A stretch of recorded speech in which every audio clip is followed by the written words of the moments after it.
Happy Monday, everybody. It's the Haitian Homie here with another weekly recap, this time from everything that happened in the Overwatch League and Contenders from April 8th through April 14th.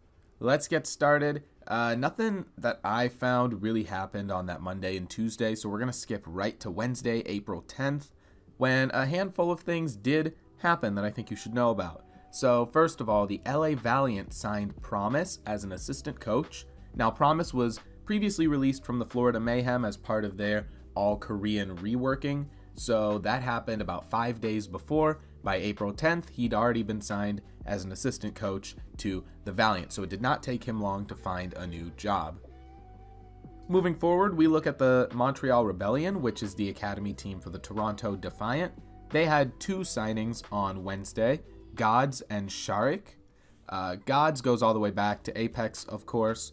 Most recently played for Gladiators Legion, while Sharik, he was on the 2017 Russian World Cup team, recently played for Second Wind, but now they're both on the Montreal Rebellion.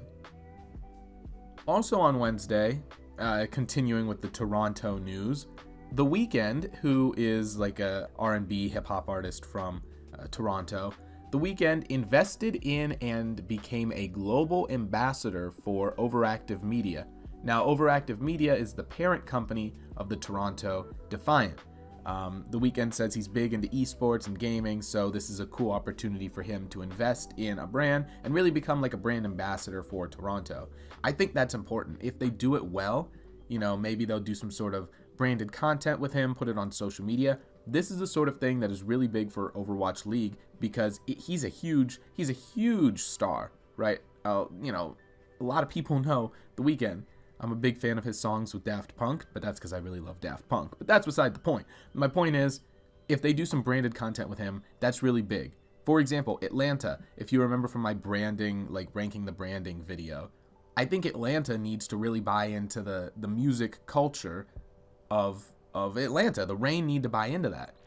If Toronto can buy into the Weeknd, or I guess the Weeknd is buying into Toronto, they can use that for their advantage. If Atlanta could get somebody like Migos, right? If the Atlanta Reign could get Migos on their side, that'd be big for them. My point is, this is a cool thing for the Weeknd and for the Toronto Defiant. On the other side, we have some sad news coming out of Wednesday. Washington Justice General Manager Kate Mitchell has decided to retire after Stage 2. So I'll link this in the description because I think it's important.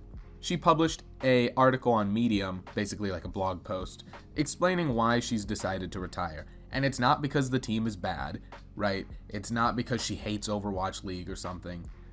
It's that she's getting tons of harassment from people, and she can't deal with the harassment that she gets from people on Reddit, from people across the internet. And this is a prime example of internet toxicity.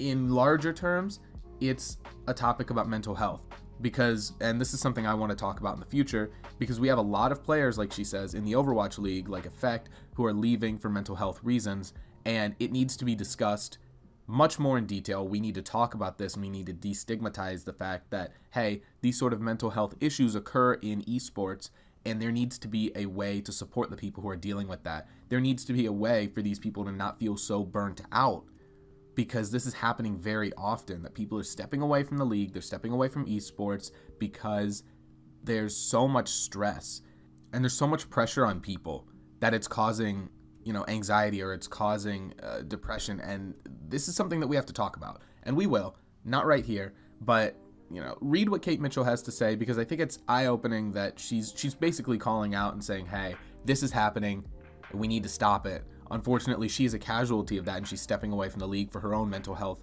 reasons, and I hope that she ends up in a better place where she's not constantly being harassed. But this is really unfortunate, and I hope that, if nothing else, I hope the league decides to take a stand and say, hey, this is an initiative we're going to get behind. We're going to partner with some organization. We care about our players. We're going to hook them up with, counselors or something. That would be a huge move to at least show that they are working toward a solution. We'll see if anything like that ever happens, but I would really love to see it.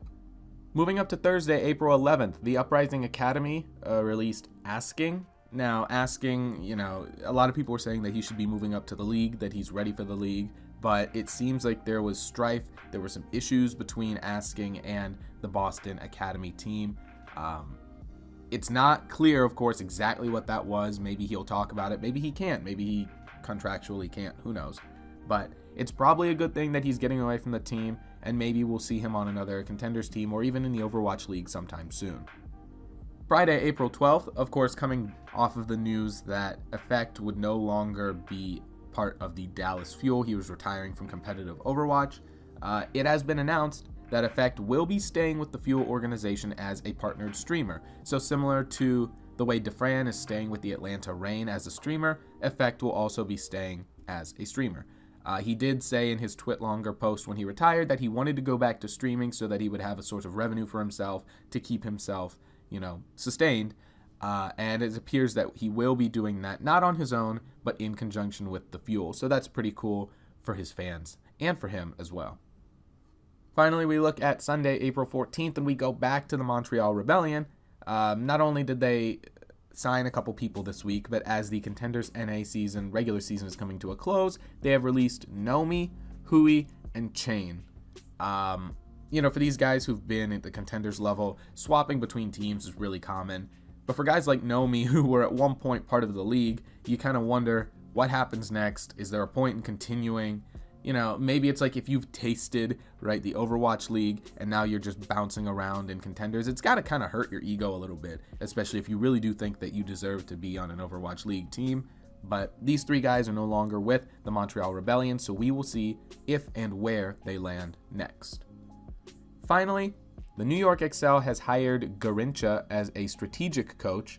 Garincha previously was with several different teams like Wildcat, X6 Gaming, Sky Foxes, and he is now moving over to the NYXL as a strategic coach. So that's it for this week. Just to close out, in continuing with that NYXL talk, I did go to New York last week for a networking event / watch party. So it was held at like a sports bar in New York, and it was a lot of fun. I got to chat with some Fusion fans actually who came up from Philly to be at the event. So I watched the games with some Fusion fans.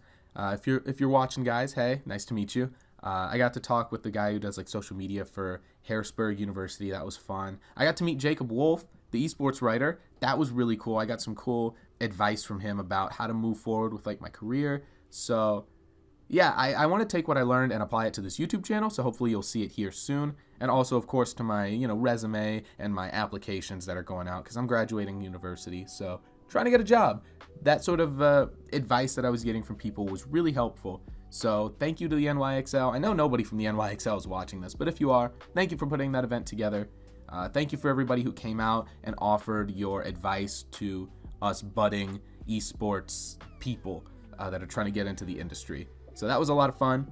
I'll see you on Thursday. I'm going to try to get a video out on Thursday if I can get through my thesis presentation, which is on Wednesday. Hopefully I succeed so I can graduate and get back to the channel more full time. Hopefully I'll see you Thursday, and thank you for watching this video. This is the Haitian Homie signing off.